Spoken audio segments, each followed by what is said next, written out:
Bom, e na tarde desta segunda-feira, o líder do PT na Câmara, Lindbergh Farias, prestou depoimento à Polícia Federal no inquérito que apura a conduta do deputado licenciado Eduardo Bolsonaro, que vive nos Estados Unidos. A investigação contra Eduardo foi autorizada pelo Supremo a partir de uma representação do próprio Lindbergh, que acusa o parlamentar de supostos crimes como coação no curso do processo da suposta tentativa de golpe e abolição do Estado Democrático de Direito. Na saída da Polícia Federal, Lindbergh Farias conversou com jornalistas. O petista relatou que pediu o bloqueio dos bens do ex-presidente Jair Bolsonaro por custear a permanência do filho Eduardo nos Estados Unidos.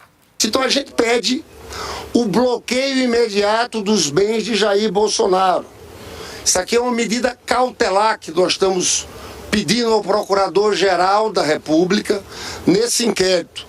Mais do que isso, vocês vão ver aqui a peça que a gente entrega, tem o item D também, quebra de sigilo bancário e fiscal de Jair Bolsonaro e dos demais investigados, para rastrear valores enviados ao exterior, com indício de desvio de finalidade na arrecadação por PIX, para financiar a estrutura no exterior destinada a atacar o sistema de justiça brasileiro. E, por fim, realização de comunicação ao COAF, para fim de detectar movimentações financeiras atípicas de Eduardo, Jair Bolsonaro e outras pessoas físicas e jurídicas que de alguma forma contribui para esse processo. Lindbergh Farias criticou a atuação de Eduardo Bolsonaro para denunciar os abusos do judiciário brasileiro. Sabe que o que Eduardo Bolsonaro está fazendo lá é atrapalhar a investigação. É um crime continuado. Não houve mudança nenhuma depois do dia 8 de janeiro. Eles continuam atacando as instituições. Mas como é que ele se sustenta para fazer essa articulação?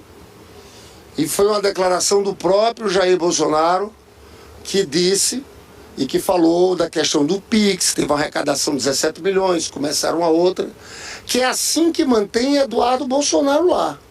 Né? Na nossa avaliação, o Eduardo Bolsonaro, quando a gente fala em coação no curso do processo, quer proteger o pai dele e os envolvidos na trama golpista. Então, veja, é uma forma de manutenção dessa organização criminosa fora do país para tentar tirar crédito do Supremo Tribunal Federal.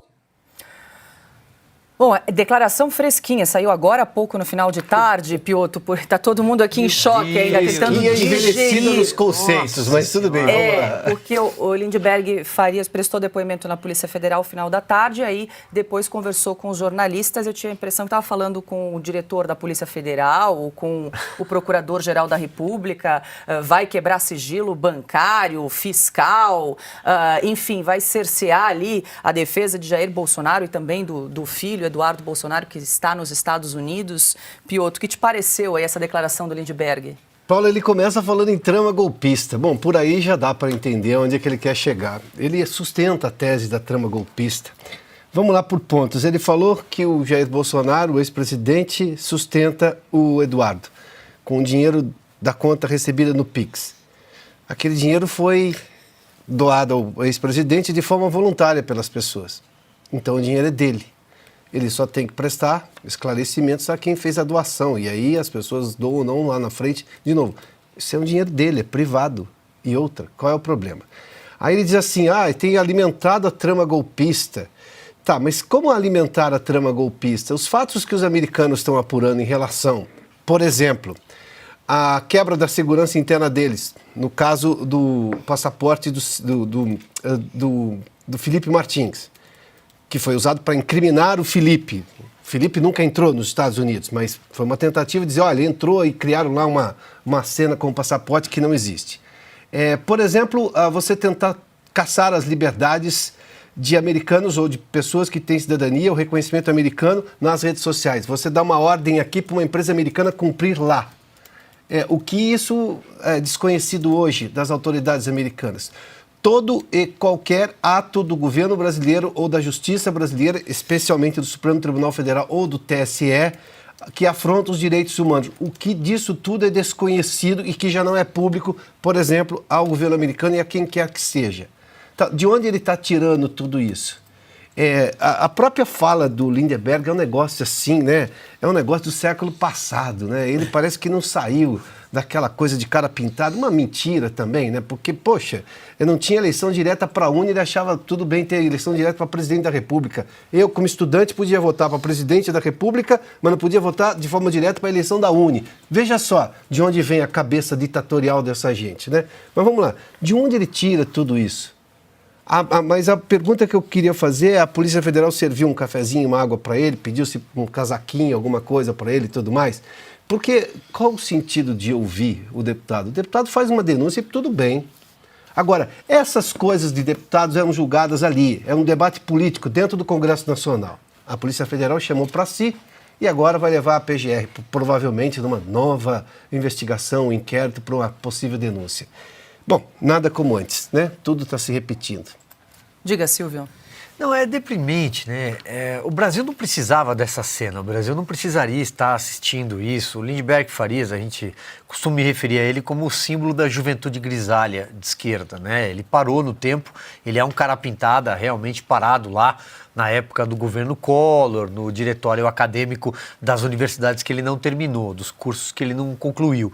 Pois bem, o Lindbergh Farias não deveria sequer estar na Câmara dos Deputados, porque ele tem condenação por improbidade administrativa como um dos piores prefeitos da história de Nova Iguaçu.